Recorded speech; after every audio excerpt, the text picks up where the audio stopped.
Olá, benditos de Deus, sejam bem-vindos ao meu canal, Pastor Adriano Costa. É um prazer ter vocês aqui comigo, em nome de Jesus. Bom, eu quero ler com vocês Salmos 32, versículo 3 ao 5.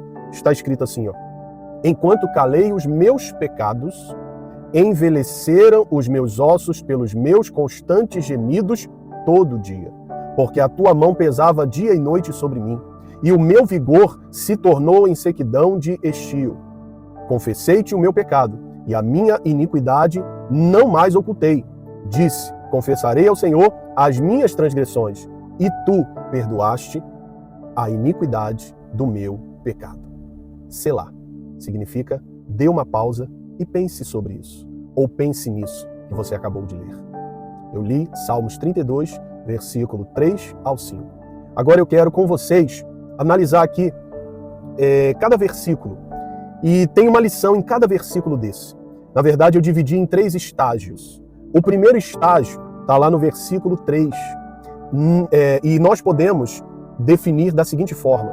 É o estágio do não confessar, do encobrir, do jogar para debaixo do tapete. Fugir do confronto. Por que fugir do confronto? Porque nós não queremos encarar a realidade dos fatos. Mas é importante que se entenda uma coisa. É na zona de confronto que nós somos forjados e transformados. Ninguém é transformado na zona de conforto, fugindo. Nós somos transformados quando encaramos, enfrentamos a situação de frente e reconhecemos a nossa limitação, o nosso pecado, o nosso erro. Bom, negar a si mesmo, esse não confessar, é negar a si mesmo a possibilidade de restauração. Enquanto Davi se calou, enquanto Davi deixou de confessar, ele estava negando a si mesmo a possibilidade de restauração. E há muitas pessoas assim, que elas estão fingindo que nada aconteceu. Elas fogem do confronto com Deus. Deus, ele não quer te acusar e nem te condenar. Ele quer restaurar você. Mas para isso você não pode ocultar o seu erro, a sua falha, o seu pecado. Foi isso que ele fez. E ele diz lá no versículo 3, enquanto calei, os meus pecados envelheceram os meus ossos pelos meus constantes gemidos todo dia. Esse envelheceram aqui no original significa consumir completamente. Ele todos os dias se sentia destruído, consumido. Ele sabia, eu estou sendo consumido por dentro.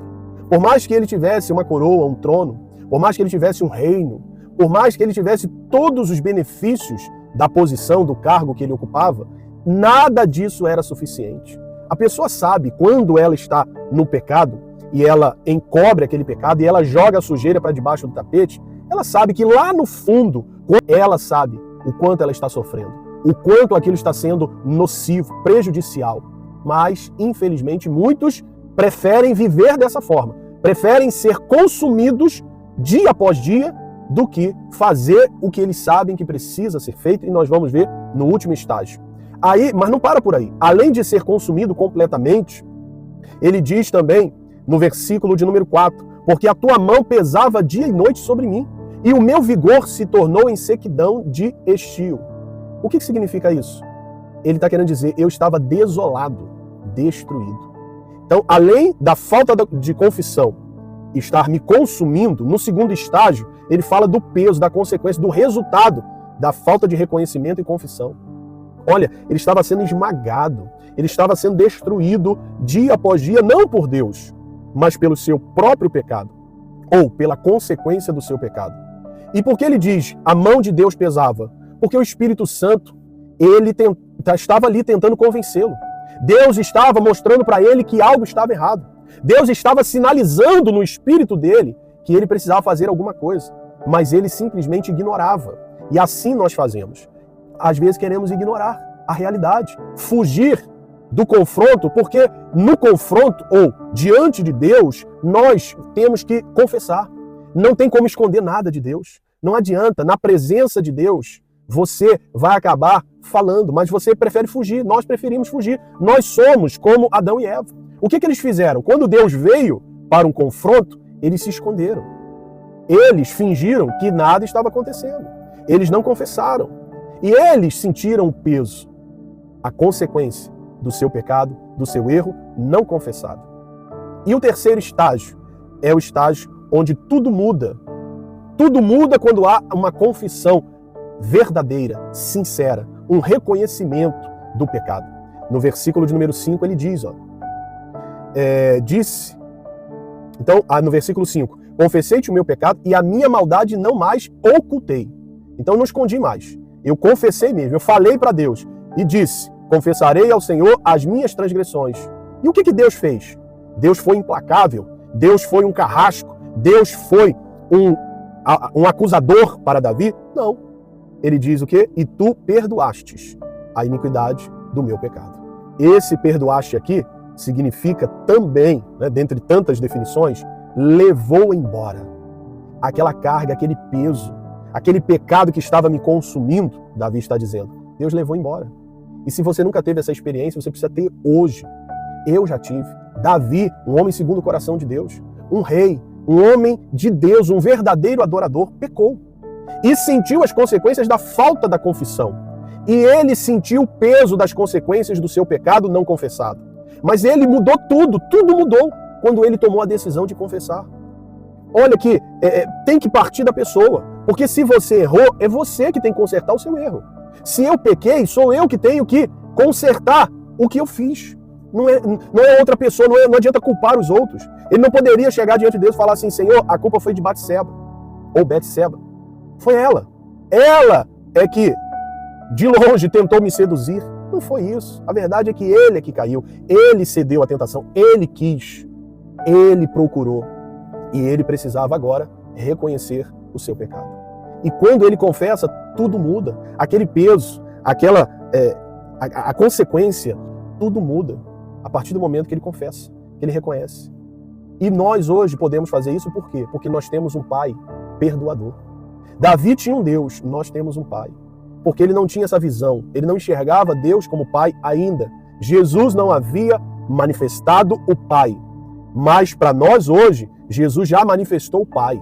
E hoje nós podemos não só pedir perdão ao nosso Deus, mas principalmente entrar na presença do Pai e buscar o perdão dos nossos pecados. E nós temos um advogado, que é Jesus Cristo. Aquele que vai advogar por nós, que vai interceder por nós, para que sejamos perdoados pelo precioso sangue de Cristo derramado na cruz. É Ele, é a obra dele, mas nós precisamos participar. Não adianta ocultar, não adianta esconder. Você vai continuar sofrendo, você vai ser consumido completamente, você vai ficar desolado, destruído, quando você poderia confessar e deixar que ele leve embora. Vai embora, acabou. Agora você não só deve se sentir perdoado, como você deve crer que está perdoado. Amém? Faça isso. Você tem um Pai. Mas eu falei que não deveria, mas eu fiz o que não deveria ter feito. Eu ofendi, eu briguei, eu discuti, eu mandei embora, eu xinguei, eu não sei o que você fez. Eu furtei, eu roubei, eu matei, eu enganei, eu traí, eu adulterei. O que você fez? Não há nada que Deus não possa perdoar agora, se você confessar.